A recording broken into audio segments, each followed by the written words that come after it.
நான் சொல்றேன்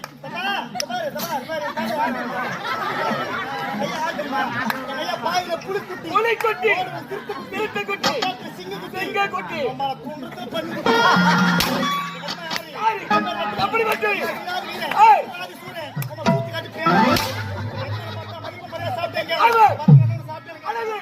யாருமே கேட்கல.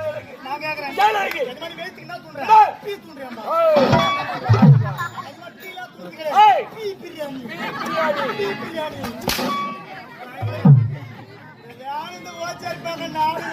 பக்கோடா கடையில் நிறுத்துறானுங்க.